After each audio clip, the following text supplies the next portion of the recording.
Renee here with us. Of course, Chris Thank you. Russo. Good morning, everyone. Good morning. Good morning. How you doing? I'm good. How are we feeling? I'm feeling fine. Nice to be with Steven again, of course. Yes. Hello, Stevie.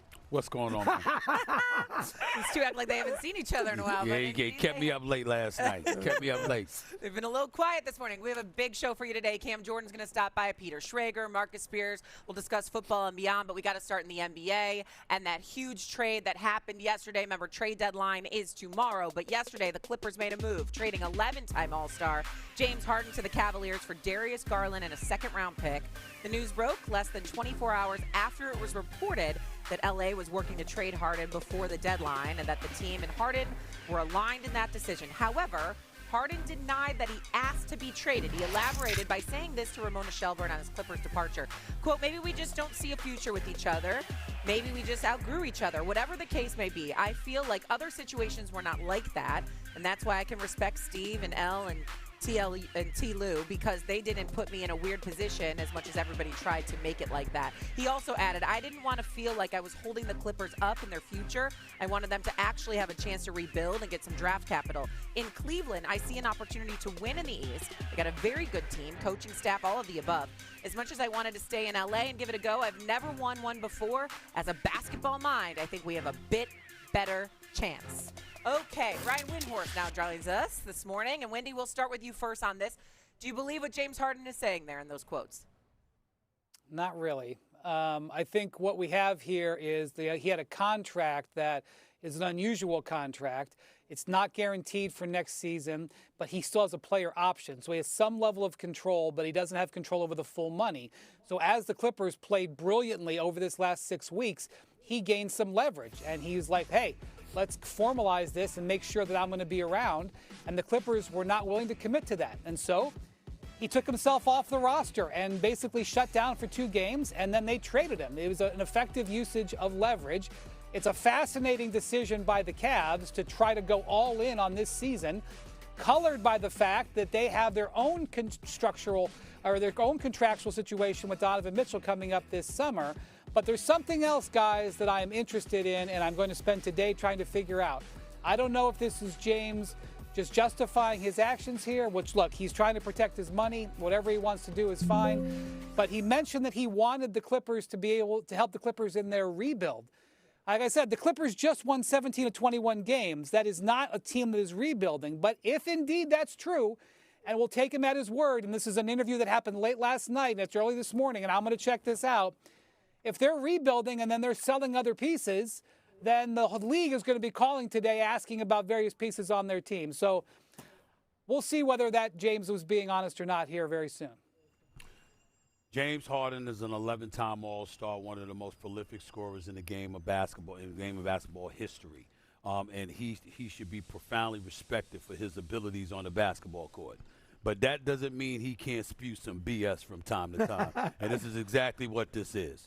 The man is scheduled to get, like you said, Wendy's got a player option next year on $42 million. $13 million of it is guaranteed. Once again, you signed a bad deal. You signed a deal that didn't guarantee you the kind of money that you wanted guaranteed. Now, he's talking about being all altruistic and everything and looking out for the Clippers. Well, didn't you go to them recently and try to get a contract extension? Did you try to get more money? It was after they said no. And then after they said no, then all of a sudden here you are and you take yourself out of the lineup. Well, why are you being careful with your language right now?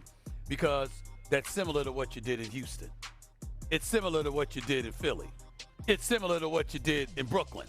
And you don't want to remind people of that stuff, which I don't blame him. I understand it. Being 36 years of age, averaging 25 a game, being an 11-time All-Star, averaging more points than he's averaged since 2019, 2020, since he's last averaged over the last 6 years or so. I get it. I understand it. You don't want to walk out the door looking bad. But what this comes down to is that you did it through your negotiations with your representation. You didn't sign the kind of deal that you should have signed, because if the money was right, James Harden would not be talking about leaving Los Angeles, California, where he loves, obviously, where he's from, all right, on top of that, leaving a team that's just won 17 of the last 21 or 22 games. He would not be doing that to go to Cleveland, Ohio, even in the Eastern Conference where it gives you a better chance. You ain't leaving, and I'm going to be very, very clear about this. Everybody teases me about location, because they know how I am about warm weather. You're not leaving Los Angeles for Cleveland.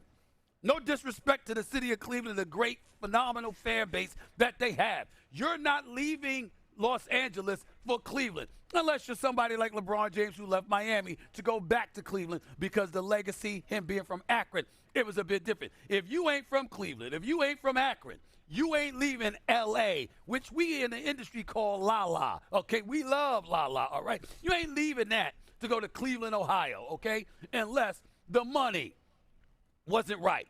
That's what's going on here. James Harden can say what the hell he wants. I'm not knocking him for it. It ain't a bad decision. I respect where he's coming from. But that don't mean I got to buy his words as if it's gospel and it's rife with veracity. There's a lot of BS up in there. I just don't blame him for the BS he was spewing. I mean, the Clippers have the best record since Christmas. A rebuild? Well, they're probably going to play the Thunder in the first round, so maybe he looks at it from that standpoint. Here's what I would say. Clippers, right. This is bad news for Cleveland, all right? Because he never wins. Say what you want. He didn't win in Houston. He stunk in big games. The Nets, he got hurt. They didn't win there. Philadelphia, you want to go back to Game 7 in Boston a couple years ago? You and I were talking about it last night. He was terrible. Go back to that San Antonio-Houston series where he was 1 for 50 from 3. How about Golden State? We forget that?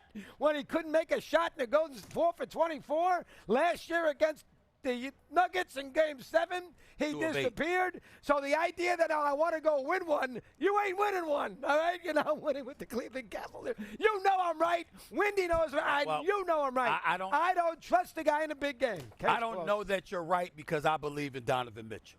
I truly believe in Donovan Mitchell. Don't get me wrong. The Knicks, I give them the edge over Cleveland. I certainly give the Detroit Pistons. I don't know why nobody's not mentioning the number 1 seed in the Eastern Conference, which is the Detroit Pistons. I don't understand that, but Donovan Mitchell being on the court with you, listen, he could get some things done. I ain't sleeping on him.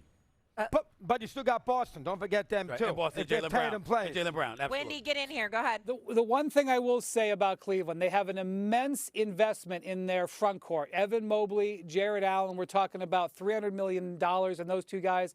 And James Harden's record in big games, Mad Dog, you're right, is suspect at best, terrible at worst. His track record of getting big performances from his big men is there. Joel Embiid won the MVP largely because Harden was helping him out, which he admitted at the time. Okay, I don't know how the relationship ended, but at the time it was true. So part of what the Cavs are believing here is he's going to help get more out of their big men. And frankly, the Cavs are having a very disappointing season. They felt they had to do something, and they are sticking their neck out. But this is a calculated risk. And I will say this. I think it's a good move because let me tell you something right now. I understand him in big games, but you got to get to the big games. Yeah. And he can certainly help you do that. James Harden is an elite offensive player, and Wendy is absolutely right. Allen and Mobley are going to benefit from him because he's a hell of a point guard. When he focuses on being an assist man and a distributor and a facilitator, not just a scorer, he can get the job done. This is one of the great players in NBA history in terms of regular season and non-big games. It's just that in those game 7s, 27% shooting from the field, 17% shooting from three-point range over the last 4 games. You're talking about one of the greatest scorers in NBA history that over his last 4 game 7s is averaging 13.8 points per game. And last year in a game 7 against Denver in the first round, this is a guy that launches 20 to 25, sometimes 30 shots a game. He shot 2 for 8. I mean, he attempted 8 shots, and that's not the first time he's done that in big playoff games where he's taken 8 shots, 11 shots, 9 shots. It's inexplicable because it's almost like, okay, I'm ready to go to Cabo or something, as opposed to playing basketball because we know what he can do when he puts his mind to it because he's that great. That's the question mark about him. But with Donovan Mitchell, with a Mobley, with an Allen and those boys, you may not, once you get to that big game, you got other pieces that could pick up the slack if he doesn't want to. So Harden also gives them a little bit more size, right? Hard to win with 2 guards. Now Darius Garland goes to the Clippers. Big time threat. The reality is, though, adding Harden now moves the Cavs to have the 3rd shortest odds to win the chip, just behind the Thunder and the Nuggets. So say what you want about how he performs in big games. He does improve their chances of winning. I agree. Do you think this was the right move by the Cavs? I understand why the Cavs did it. I mean, the kids, Garland's had all sorts of toe problems. He's played 23 games this